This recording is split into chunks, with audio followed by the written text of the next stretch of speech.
সুদর্শন চক্র ধার্মিক পুরাণ অনুসারে সবচেয়ে বিনাশকারী অস্ত্র। শ্রীকৃষ্ণের সুদর্শন চক্র নিয়ে পুরাণে অনেক কাহিনী আছে। শ্রীকৃষ্ণের এই সুদর্শন চক্র প্রথমে ভগবান বিষ্ণুর হাতে ছিলেন। যেমন আমরা জানি, শ্রীকৃষ্ণ ভগবান বিষ্ণুর অষ্টম অবতার ছিলেন। ভগবান বিষ্ণুর থেকেই এই চক্র শ্রীকৃষ্ণের কাছে পৌঁছেছিলেন। সুদর্শন চক্রের বিষয়ে ভগবত পুরাণে বর্ণিত আছে যে এই চক্র যে কোনো বস্তুকে খুঁজে আনার জন্য সক্ষম ছিলেন। এই চক্র সবচেয়ে অধিক বীরবলশালী বলেও মনে হয়ে থাকে। কিন্তু কি হয়েছিল যখন সুদর্শন চক্র নিজের উপরই অহংকার হয়েছিল? তিনি হনুমানকেও বাধা দেওয়ার চেষ্টা করেছিলেন, কিন্তু তার পরিণাম শেষ পর্যন্ত কি হয়েছিল চলুন এই ভিডিওর মাধ্যমে সেটি জেনে নেওয়া যাক। তার আগে ধর্মকথা শম্পা চ্যানেলে আপনাদের সবাইকে স্বাগত।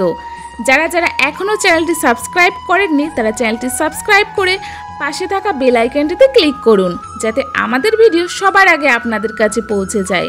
তো চলুন আমাদের আজকের ভিডিওটি শুরু করা যাক। এই কাহিনী এমন ছিল যে একদিন শ্রীকৃষ্ণ দ্বারকায় রানী সত্যভামার সাথে সময় কাটাচ্ছিলেন এবং তাদের কাছে গরুড় ও সুদর্শন চক্র তাদের সেবায় বিরাজমান ছিলেন। একবার কথায় কথায় রানী সত্যভামা শ্রীকৃষ্ণকে বললেন, হে প্রভু, আপনি ত্রেতাযুগে শ্রী রামের অবতার নিয়েছিলেন। সীতা আপনার পত্নী ছিলেন। আমি কি তার থেকেও বেশি সুন্দর? সত্যভামার প্রশ্নের উত্তর দেওয়ার আগেই গরুড় বললেন, দুনিয়ায় আমার থেকে অধিক তেজ গতিতে কেউ উঠতে পারে না। এদিকে সুদর্শন চক্রকেও থামানো গেল না। সেও বলল, হে প্রভু, আমি বড় বড় যুদ্ধে আপনাকে সাহায্য করেছি। সংসারে আমার থেকে কি কেউ শক্তিশালী আছে? শ্রীকৃষ্ণ তখন বুঝতে পারলেন এই তিনজনের নিজেদের উপর খুব অহংকার জন্মেছেন। ভগবান শ্রীকৃষ্ণের লীলা তো অদ্ভুত। তিনি মুচকি মুচকি হাসতে লাগলেন এবং ভাবলেন কিভাবে এই তিনজনের অহংকারকে ত্যাগ করা যায়। তখন শ্রীকৃষ্ণ গরুড়কে বললেন, গরুড়, তুমি হনুমানকে ডেকে আনো। তাকে বলো তার প্রভু রাম ও মা সীতা তার জন্য অপেক্ষা করছে। গরুড় ভগবানের আজ্ঞা পেয়ে হনুমানকে খোঁজার জন্য বেরিয়ে পড়লেন। এদিকে সত্যভামাও শ্রীকৃষ্ণকে বলেন, দেবী, তুমি সীতারূপে তৈরি হও। এবং শ্রীকৃষ্ণ স্বয়ং শ্রী রামের রূপ ধারণ করলেন।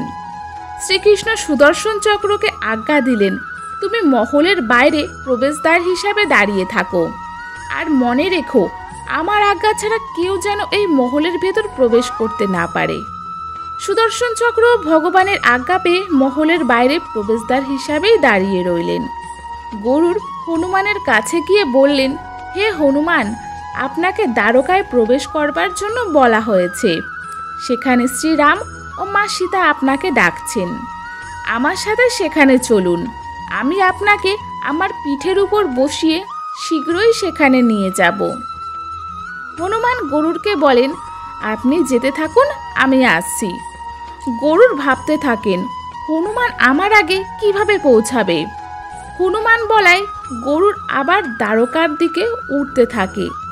কিন্তু যখনই সে মহলে প্রবেশ করলেন, তিনি তো অবাক হয়ে গেলেন। তার সামনে স্বয়ং হনুমান উপস্থিত ছিলেন। তার আগেই সে মহলে প্রবেশ করেছে। এটি দেখে গরুড় মাথা নিচু করে নিলেন। শ্রী রামের রূপে ভগবান শ্রীকৃষ্ণ হনুমানকে বললেন, হে পবনপুত্র, তুমি বিনা আজ্ঞায় মহলের ভেতর কিভাবে প্রবেশ করেছ? তোমাকে কি কেউ প্রবেশদ্বারে বাধা দেয়নি? হনুমান মাথা নিচু করে তার মুখ থেকে সুদর্শন চক্র বের করে প্রভুর সামনে রেখে দিলেন। হনুমান শ্রী রামকে বললেন, হে প্রভু, আপনার সাথে দেখা করবার জন্য কেউ কি আমাকে বাধা দিতে পারে? সুদর্শন চক্র বাধা দেওয়ার জন্য অনেক চেষ্টা করেছিলেন। এই জন্য একে আমি আমার মুখে স্থান দিয়ে আমি আপনার সাথে দেখা করবার জন্য চলে এলাম। আমাকে ক্ষমা করে দিন। ভগবান মনে মনে হাসতে লাগলেন। হনুমান শ্রী রামকে প্রণাম করে বললেন, হে প্রভু, আমি তো আপনাকে চিনি। আপনি শ্রীকৃষ্ণ রূপে আমার রাম। কিন্তু আপনি মা সীতার জায়গায় কোন দাসীকে স্থান দিয়েছিলেন?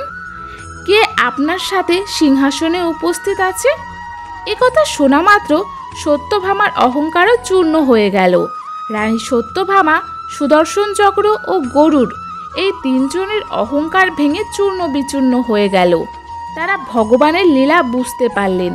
তাদের চোখের থেকে অশ্রু বেরোতে থাকে এবং ভগবানের চরণে মাথা নিচু করলেন।